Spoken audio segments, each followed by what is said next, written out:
In our Peruvian society, the lack of water has been normalized. Hunger, thirst, scarcity. These problems have become much more serious due to the unstable economy and politics. Peru, one of the top 20 richest countries with sweet water, suffers from more than 7 million people without any access to it. Why?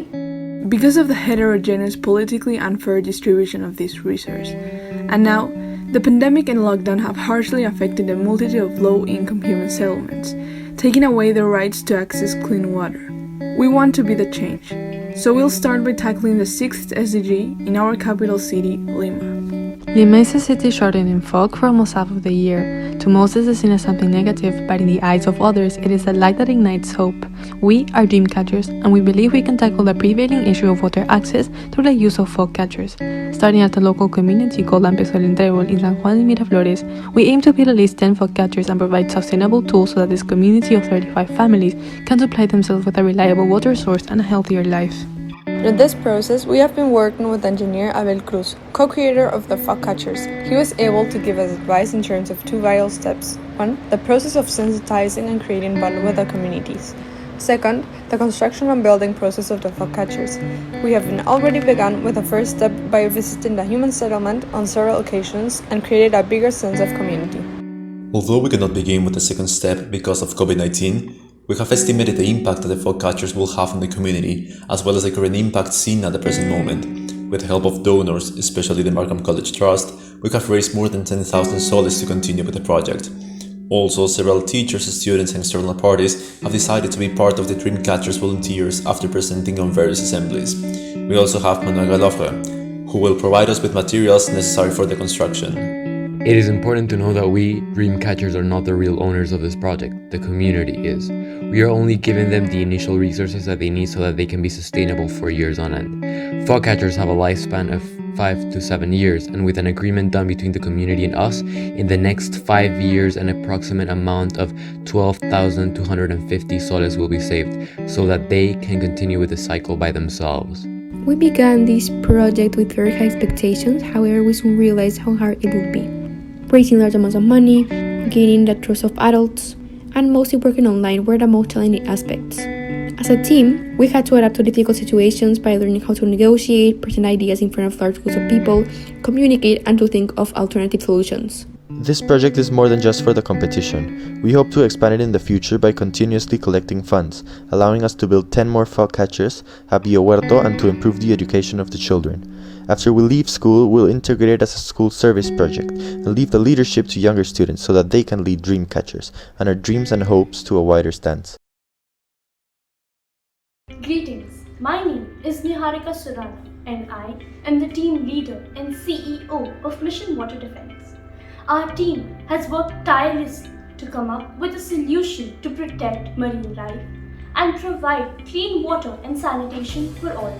Over the course of our project, we have gained valuable insight on our community and its numerous efforts to fulfill the Sustainable Development Goals. Hi, my name is Krishesh Kinar and I'm the Managing Director of Mission Water Defense. Project VOPRO. VOPRO is a highly effective machine in shape of a whale that can collect waste substances from the ocean. Its outer is made from recycled metal, its inside from recycled plastic. It is an opening net made from bioplastic leading to numerous channels for filter. After that, it is brought to the seashore, controlled by the AI server. My name is Jayant Ramkanesh. Our bioplastic making machine can produce bioplastic very efficiently. Hoppers drop the essential ingredients into a continually heated and stirred tub. The hot mixture will then be cooled by a refrigerator before being sent out by the conveyor. Hey everyone, my name is Pranay and I'm the Chief Marketing Officer of Team Mission Water Defense. Throughout the course of this project, we have conducted a lot of surveys, and through those surveys, we have learned a lot about what people around us know. Despite the restrictions, we have done whatever possible to connect with the community. Along with that, we also have a lot of things planned for when the restrictions lift. I'm Rebecca Matthew and I'm the project manager of this team. Plastic waste is the biggest danger to climate, animals, and even people. Nearly 12.7 million tons of plastic is swept into the ocean each year. Pollution from toxic runoff and plastic waste risk marine life. My name is Syed Zidan, and our team has pursued a vital role in scrutinizing and analyzing the various threats caused to our environment and its invaluable resources. Awareness plays a major role in informing people about the unconscious harmful behavior. Thus, our team has planned to take up cleanup drives, distribute leaflets and posters, and much more. I also published an article that was featured in a popular newspaper to notify people about the paramountcy of water conservation. Greetings. I am Anuja Pansare, the Chief Editor of Team Mission Water Defense. Our team has put an emphasis on the solution of biodegradable plastic. Bioplastics contribute towards improving the environmental impact of products in many ways. Hence, we could use bioplastics, which is an exceptional and environmental friendly alternative to plastic. Thank you.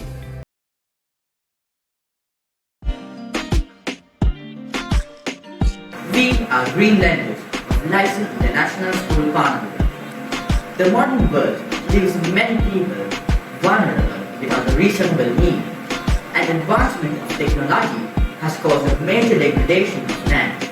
On behalf of all of that, We are willing to lend a hand to aid in preventing poverty, hunger, and land degradation. We have also been promoting home gardening among our friends and family.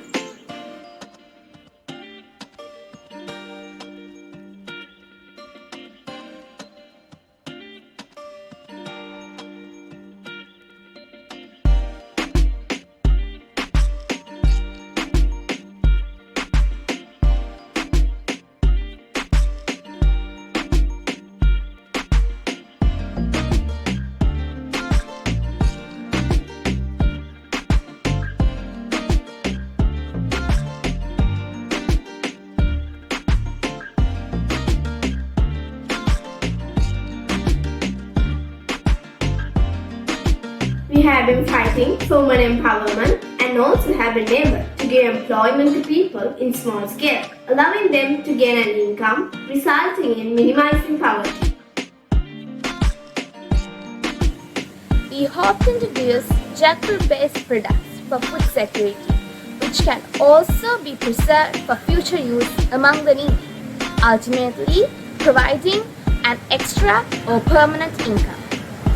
We have already successfully conducted the tree plantation campaign by planting 40 humus and 3 trees in total with the help of young shadows along the banks of Vidagama and Gammampira Lake.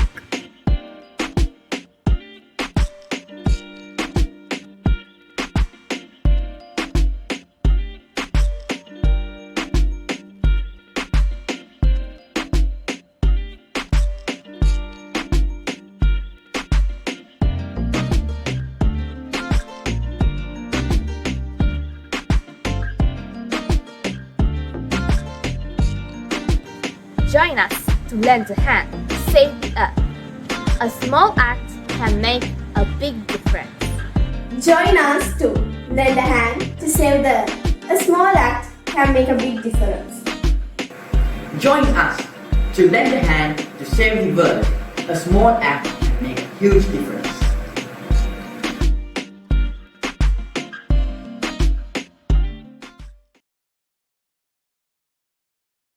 Climate change is deeply altering how we live, where we live, and how we exist, ultimately threatening some of our most basic human rights. But who is at fault?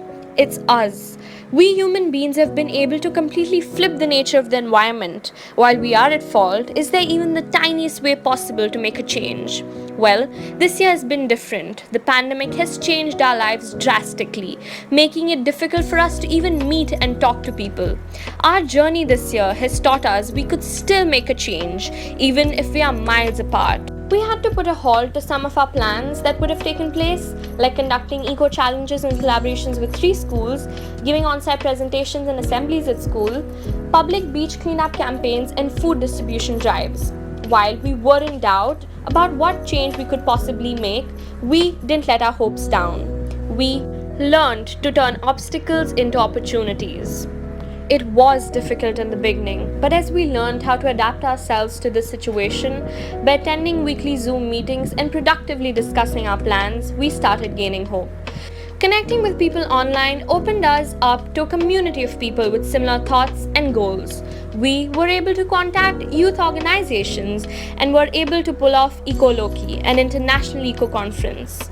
We met with environmentalists and interviewed social media influencers who promoted sustainability.